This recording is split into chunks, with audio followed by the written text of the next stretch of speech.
Good evening and welcome to another edition of Kim's Corner. I'm Kim Brown, your host, and today I have with me Dr. Akil Khafani, PhD. He's the director of the Africana Institute at Essex County College. And we had a little mishap before. I did have him on my show before, and as you know, things happen, so I really appreciate you taking time out your busy schedule, because he's a busy man, to come and talk with me again. So give me a little background tell me a little bit about yourself. Where are you from? Were you born and raised in New York? Or? No, actually I was born in Chicago. Okay. From the Windy City, but raised in Los Angeles, but now I'm in Newark. Okay. And so we, spent a lot of time raised in South Central Los Angeles, spending time in Watts and Compton and all over South Central Long Beach. But getting the experience of our community in a broad sense, and now reviving that experience, but on the East Coast. Okay, yeah, what brought you to the East Coast? What brought you to Newark in particular? Grad school. I was initially in going to grad school. When I finished my bachelor's at University of California, Santa Cruz, I worked for a little while, and then I decided I was going to go and do a PhD, and so I got a full academic scholarship at the University of Pennsylvania in Philly. Okay. So I was there and got a lot of experience, a lot of exposure, met a lot of folks, and in then we moved up to the north for work-related issues. Okay. And so then once we got here, started getting boots on the ground, and wherever I'm at, that's what my community is. Okay. And so if I'm going to be here, I'm not going to just be sitting on the side just because I got some degree. I'm going to be here doing things to make things happen. Yeah, I've been to Chicago. I went there once. It was the coldest place I've ever been in my life. So you went from extreme cold to then you moved to California, and then you came to Newark. Right. You also studied in South Africa. Tell me about your experiences in South Africa. Yeah, I was at the University of Pretoria. My first time there was in 1994, and I was there as a research scholar. And so I was my first year in grad school, and my advisor paid for me to go to South Africa to do some research. And it was a great experience, and I got to get a lot of data and meet a lot of people when I started learning the language. So Ngi Kuluma Isi Zulu Kanane, speak a little Zulu, and Ek kan praten verstaan een beetje Afrikaans, which is the Africana, the European language there. So I got to start getting into both of it. And then in '95, I lived there for 6 months, and that was an amazing experience.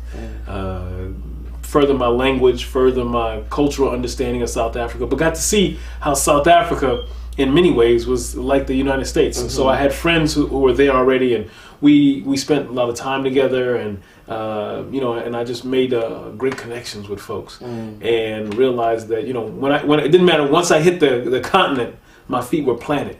They were planted so deep that my toes touched the core of the earth, because I was home. Yeah, I felt that way when I went, and I was in West Africa. Right. I was in Mali. I was in Bamako, Mopti, and Timbuktu. So, and I kind of felt like I was home. Yeah. And I think if you don't know where you come from, you don't know where you're going. Well, once you get there, you know. It was an overwhelming experience for me. It really was. Do you think you ever move to South Africa? You ever think you'd go back? I have no aversions to it. I would love to move to someplace in Africa. Whether it's South Africa or Ghana or Nigeria, it could be any place. Go to Kemet, hang out for a while. Once the kids have gone to college, you never know. That'd be a great experience. Let's take them, let them go to study over there. Yeah. You're published, right? You're an author? Yes. Tell us a little bit about. Well, I have a book called The Hidden Debate. In fact, the paperback is getting ready to come out in December. Okay. So, it's available on Amazon, all those places. But it's called The Hidden Debate, and it looks at how the difference between affirmative action in South Africa and the United States. But what I really found out is that the affirmative action debate is really not about that. It's really about liberty, equality, and justice. And so I developed this theory called the shell core embedded conflict theory, and it says that that most social scientists only look at the surface. That most legal scholars and historians, we look at the surface of things. And until we get at finding out what's going on at the core. Then we can only hope to understand something at a level that really doesn't resolve the problem. So what's going on at the core? At the core, it's a conflict over divergent ideas about liberty, equality, and justice. And so European interpretation about liberty, equality, and justice being one thing, and African interpretation being different. And it may be the same for other folks, but that's what I studied was different between people of African descent and people of European descent. So that at that core, we had a different in terms of our experience, and we had a difference in terms of what we expected. And our core came from looking at Ma'at, which is an ancient Egyptian or Kemetic concept about liberty, equality, about balance and harmony, about Ubuntu, which means as a concept from South Africa about humanity. And so that these are things that throughout the continent that I found are these pillars on which we stand as a people, and that those pillars are different for Europeans. And I'm not saying that they don't have certain things that are similar, but at our core, those are the things that led us to understand liberty, equality, and justice differently. And so here, with freedom, for instance, when Africans were freed at the end of the so-called slave trade, the Emancipation Proclamation, all that stuff, when they were supposedly freed, Africans thought that freedom meant that they were moving into an equal and just society. They thought they were going to have freedom just like Europeans had, but that's not what happened. No. Their freedom, so-called freedom, was controlled by Europeans, and so that they were duped into thinking that they were free, but what they got was a new form of slavery. And so we still got a form of it today. You know, whether you look at the criminal justice system and the prison industrial system, that we still are confined in ways that we don't have control of our own mobility, if you will. And so that's really what that book looks like. Yeah, and it's funny because you mentioned that it's a book, and I saw my mother's reading it. It's called The New Jim Crow. Right. Yes. Yeah. Have you? I was here when the sister did her presentation, Michelle Alexander, and in The New Jim Crow, it's the same thing. It's looking at the prison industrial complex and talking about that crime actually hasn't gone up, but the classification of those who are supposedly criminals has widened, and so that there's not more this and that, but there's more ways in which people are seen within the context of criminal behavior. And if you define something that includes more people, but they haven't actually increased what they're doing, then you end up finding a particular population, in this case Africans and Latinos, who are the largest percentage of the population in the prisons in the United States. And and then the both the private and the governmental agencies, they get money from it. They hire out like slaves. They hire out workers for a cents on the dollar, but they get more than the cents that they give them. So if I give you 15 cents an hour to work, but I'm getting $3.50, you're a slave. That's right. And that's how they do it. And they keep the companies keep their wages low by hiring prisons with labor.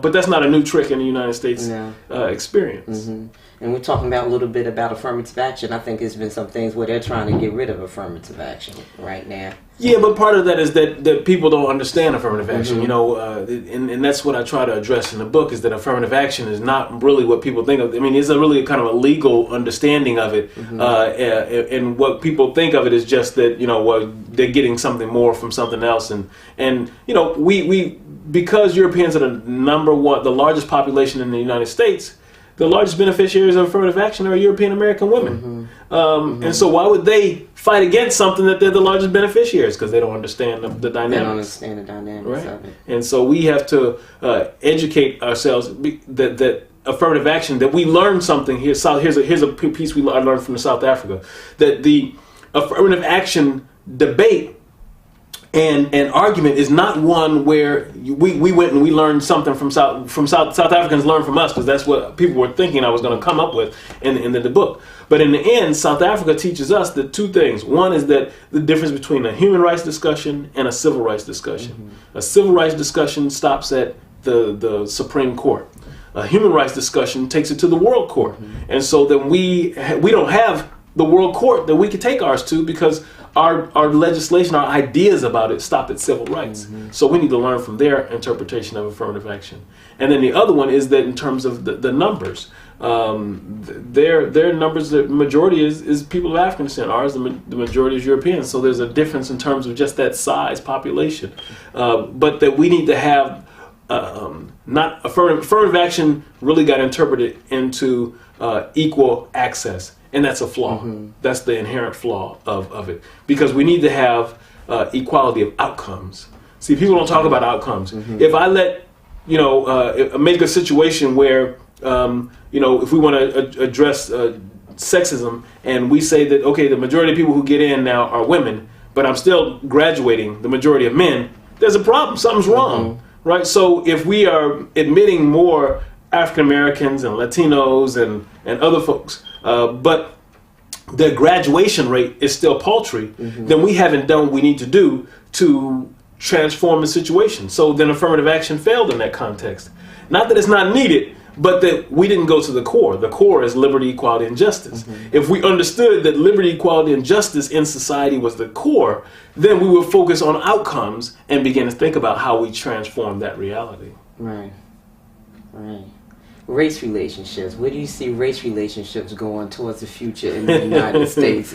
Especially, since in light of Obama becoming our first black president and getting reelected again. Where do you see race relations going? That's a whole discussion in and of itself. But I think that it's a great question, because we first of all have to see that there hasn't been an end to racism. There hasn't been an end to segregation, imposed segregation. There hasn't been an end to a lot of things that happened in the 60s. You can go sit wherever you want. You can become president. But at what point do we systemically change how things happen in society so that the majority of folks who haven't had finally get something?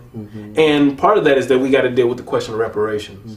People don't want to deal with it because the reality is that means that somebody got to give up some privilege. See, you can't continue to have, if you only have $50 and you say that, I give you a penny, that doesn't redistribute the wealth. That doesn't change the reality. If you really want to change, that means I got to give up something. And so that means that if I really want equality, then I got to talk about ma'atik, right? Ma'at, the idea of ancient Kemetic idea about balance, harmony, reciprocity. That we have to have a system of reciprocity that brings it about. And if we really want to bring about that in society, in America, then we have to talk about that. That means that those who have, so men got to give up something to deal with sexism. Europeans got to deal with something, give up something to deal with racism and white supremacy. And that's the place where we're going to be. Just electing Obama, and I'm glad he's there, but just electing Obama doesn't change the social conditions overall, right? It's good for my children to be able to see that his brother in the White House, his wife is there, and he got two daughters and his mother-in-law. That image is a positive thing that I would have never expected to see in my life. I wouldn't expect it to see it for my children, but it happened. But it didn't change the fact that when you're in Newark, the fact that when you're in Los Angeles, the fact that when you're in Detroit, the fact that when you're in D.C., that the majority of African people live in poverty. That's right. All right. And on that note, we're going to take a break here, get a word from our sponsors. Stay tuned. Hey, better watch Kim Corner. Don't you touch that down.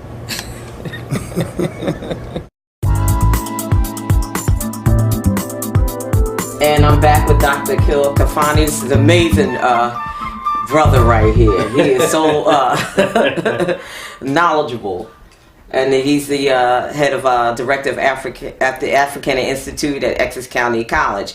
And some of your areas of expertise, we talked about Africana studies. We just talked about race relationships in our first half. Social stratification and developing solutions to social problems. Expound on that for me. Yeah. Well, social stratification race is part of that, right? So that looking at the differences in socioeconomic differences, looking at gender differences. So finding out where there are systems of stratification that negatively affect folks and trying to come up with solutions. So coming up with solutions for me is that becomes the key, because a lot of times we work on only address identifying problems.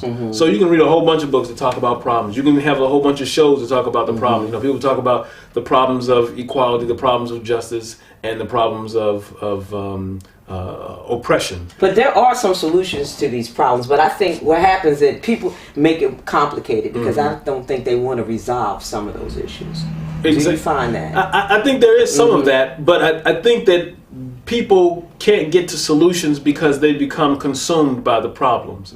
And so since they're consumed by the problems and they think that they can't articulate fully what it is, that we end up spending hours of research, lots of money trying to identify the problems. And we can find the studies that they're already out there. And so that we need to spend the same amount of time, energy, and money on solutions. And so that's what I try to spend my time on. And part of that is that, you know, transforming education. So I'm not just a sociologist, but I'm also a board president for a charter school.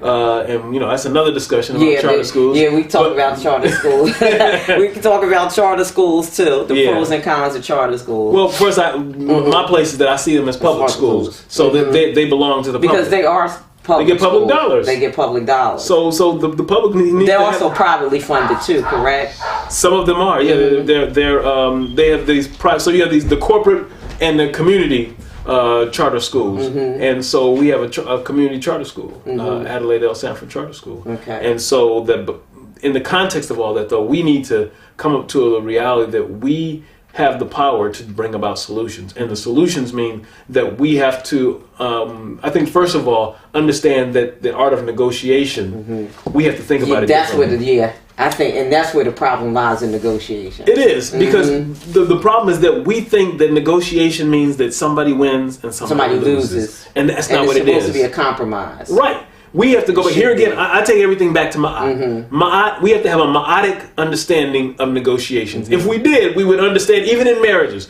we would understand that it's over the life course of the event, over the life course of the relationship. So today the answer might be that the relationship is 20-80, but tomorrow it might be 60-40 or 70-30. And so then if we understand that over the life course, over 10, 15 years, that 20 years, that you're more closer to 50-50. But then we're willing to deal with the levels of difference in the process of getting there. But if you got to have 50-50 all the way, all the time, it's not going to work. It's not going to work. And we don't understand that yet. It's not going to work. Right.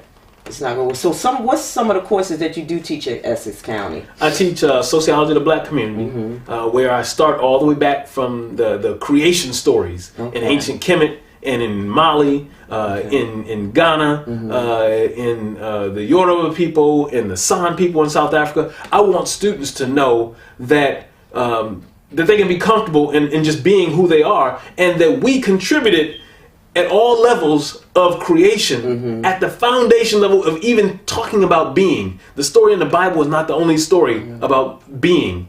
But in the end, when they read them, they see that all of them are similar. And that so that there is really only one creation, right? But that it comes to it people in different ways. Then I teach a class on social problems. I teach a class, and so we try to understand problems, but come up with solutions to those problems. I teach another class. I teach Introduction to Sociology. I co-wrote a book on Introduction to Sociology, so we spent a lot of time with talking about Du Bois and his contributions to sociology, because a lot of sociologists neglect Du Bois in their. Even I was at a top Ivy League school, and the discussion about Du Bois in the classical sociological theory was devoid. Du Bois wasn't there. How do you not have Du Bois in the foundational ideas about theory in America? So then the other one is racial and cultural minorities. That's what I'm teaching, and that's what I teach in the spring. And so we deal with those issues. And so those are the basic courses that I teach. But I do a lot of advisement with students. I do a lot of we take trips to Africa. We've been to South Africa and Ghana. We do a lot of programs. Now, when you go there, do you take male and female as a whole group that goes? Yeah. We take a group, and each time we've had a great experience. How often do you do that? We've done it so far. We've taken 2 trips there about 4 years apart. Where they everybody wants time for another one. Yeah, it's time for another one. I want to go on the next one. It's time for another one. Time for another one.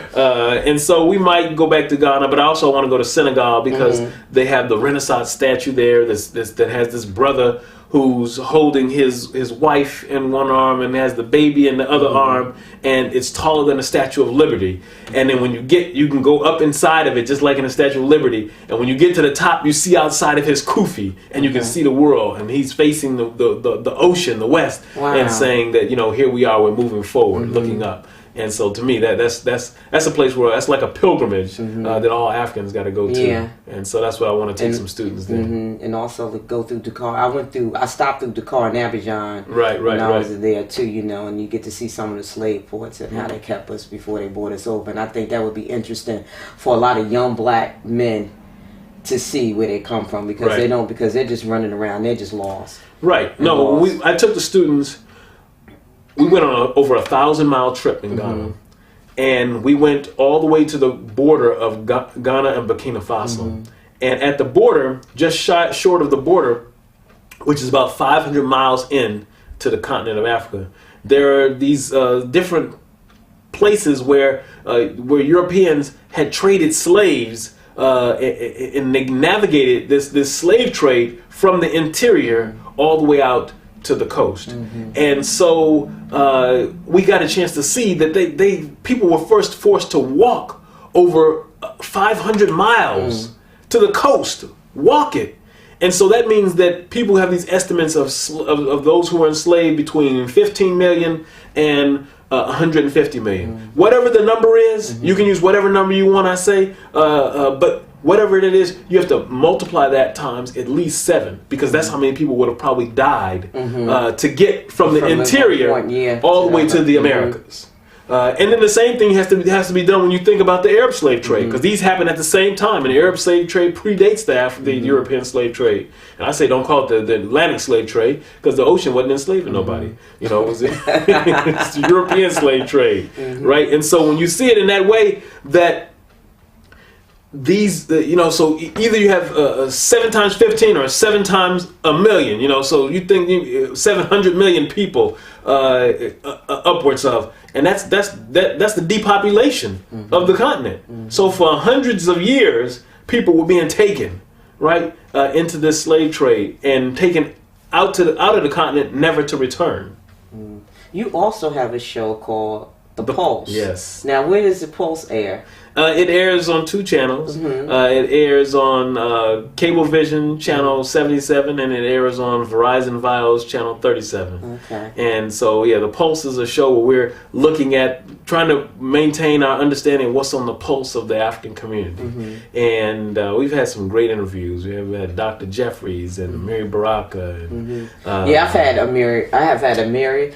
Actually, I've had Amiri, had Raz, and I've had Mitty. Okay. So, Mitty is supposed to be getting us to do. I want to do all 3 of them. Oh, right. I want to sit down and talk to all 3 of them. That would be interesting. Maybe I can invite you into. It'd be too much testosterone. It'd be too much testosterone in the room for me. That I don't know what I'd make it through that show. We'll protect you, sister. We'll protect you. All those powerful minds at one time. Yeah.